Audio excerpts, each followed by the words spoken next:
Good day, I'm Andrea Chisholm and this is your JIS News for March 6. Government has signed a heads-of agreement with the Jamaica Civil Service Association that puts the country much closer to securing a new agreement with the International Monetary Fund. The heads-of agreement, which was also signed by the Jamaica Confederation of Trade Unions and other workers' groups, provides public sector workers with several benefits in lieu of salary increases between April 2012 and March 2015. Among other things, it offers increased allowances for training and scholarships, increased mileage rate for traveling officers, all public bodies allowed to access low-interest loans from the Accountant General, and extended NHT concessions for public servants. We're all aware that this period of wage restraint is the second successive one which public sector workers are experiencing. Nobody can predict the future with any certainty.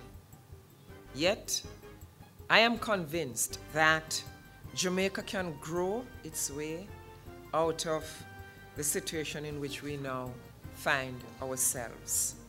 Their sacrifice is among the highest levels of sacrifice which anyone in the country is making in order to secure a different trajectory for Jamaica in terms of its economic growth. Meanwhile, Parliament passed amendments to the NHT Act Tuesday, which is also integral to the IMF agreement. The amendment allows the National Housing Trust to contribute $44 billion into the consolidated fund over the next 4 years. While addressing church leaders Tuesday, Finance Minister Dr. Peter Phillips reiterated the NHT's solvency, maintaining that the trust would still be able to carry out its mandate even with this drawdown. It has on its balance sheet over $77 billion, and it has an additional $103 billion in mortgages on its balance sheet, which, were there to be need, could be monetized. There will be no impairment to the program of work of the fund. It will continue at the same level that it has continued over the past 3 years.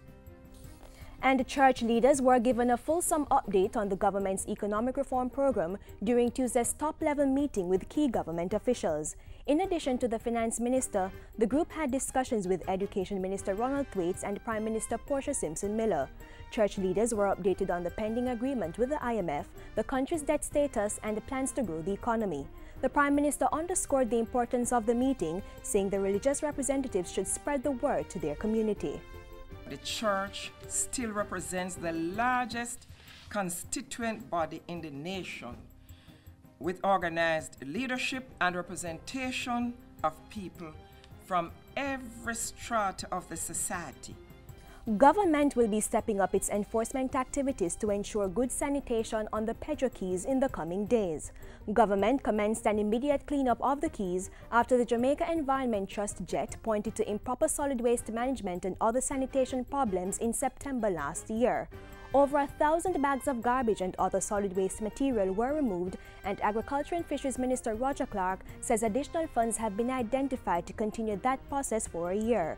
In the meantime, the work to formulate a comprehensive management plan for all coastal areas, including the Pedro Keys, has been accelerated. To support that, Minister Clark says a social and economic survey will be done to determine the number of people now on the Keys, their socio-economic profile, as well as a description of the existing facilities there. This survey is also being funded by the Fisheries Management Development Fund in the amount of $2.54 million. And will be undertaken during the March to April period to coincide with the conch season. He says the ministry is also working with NEPA on a study to determine the carrying capacity of the Keys. The information will help determine how many persons will be allowed to remain on the Keys, as well as the kind of infrastructure to support the population. And finally, Prime Minister Portia Simpson Miller has expressed deep and profound sadness at the death of Venezuelan President Hugo Chavez.